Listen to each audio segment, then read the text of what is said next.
Het is een prachtige kans om mij maar te gewerken. Het is vanzelfs al helemaal een project. Het VNOF die doet het al een paar jaar op zo'n schaal. Uniek van een lokale omroep.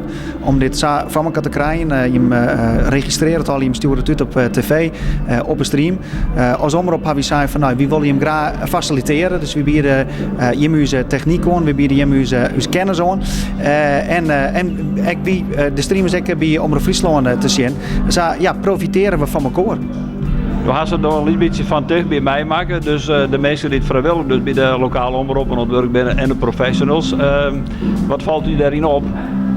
Het enthousiasme wat er is. Ik bedoel, als we aan het werk binnen, dan krijgen we er heel mooi van betalen. Je moet het al hier in eigen tijd van. Maar de wil en de inzet is er absoluut net minder om. Ik vind het heel knap wat je meer je deel zet als lokaal omroep. En dat gaat net een soort in Nederland zijn. We gaan een hele mooie wijn waar eigenlijk alles al inbouwd zit. Dus daarmee haal je een hele prutte werk uit je handen bij. En dan kun je het weer in de oren ding steken om dit nog mooier in beeld te brengen. Hoeveel mensen van Omroep Friesland ben je nou van de jongens of je wordt uiteindelijk de hele dag aan het werk? Nou, we zitten van de media vanzelfs al met Noordwien Live hier op de markt. Dus daar heb je al een hele club aan het werk. Kamermeesters, de technici die het wijn helemaal betjennen. En nou, in principe door de vrijwilligers van RTV NOF het meeste werken ben ik de meeste meester van. En wie zwaar van nog wat technische ondersteuning. En dat gaat ongeveer over een fjouwe man, een kamerman die erbij helpt, een wijntechnicus. En ja, maar ik heb een hand- en spandiensten, want we kennen de apparatuur krijgt een beetje beter dan die hem kennen.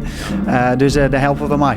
Ja, maar uiteindelijk de voorbereiding van de week had de mensen dus enkele medewerkers van de lokale omroep dus bij hem in de studio geweest. En daar is in kwart even verteld hoe die camera's werken, want daar werken we voor jongens bij, hè? Ja, dat we even een stoomcursus, hoe werken onze camera's en hoe werkt onze regiewijn. We hebben een hele grote groep enthousiaste mensen bij ons. En het is natuurlijk altijd leuk om even bij een orenomroep te zien hoe die het zou regelen. Dus dat is even een stoomcursus. Ja, je houdt er gewoon van hoeveel kennis dat er dan aanwezig is bij zo'n lokale omroep? Zeker, ja, dat liet al heel mooi zien. Maar ja, elke omroep werkt het weer oor, ze met oren systeem. Dus je blijft altijd leren daarin. En nou, ze proberen weg onze kennis toe te brengen. Ze staan ook nog even naar boeten. Is het droeg? Dan ook zeker nog even boeten zien. En ja, morgen ben ik er ook weer. Ik kom hier gewoon uit de omgeving. Ik kom uit Riesenwaai, dus we binnen al een paar hier een vaste bezoeker hier gewoon van de admiraliteitsdagen. Gewoon op de kant en genieten van het feest.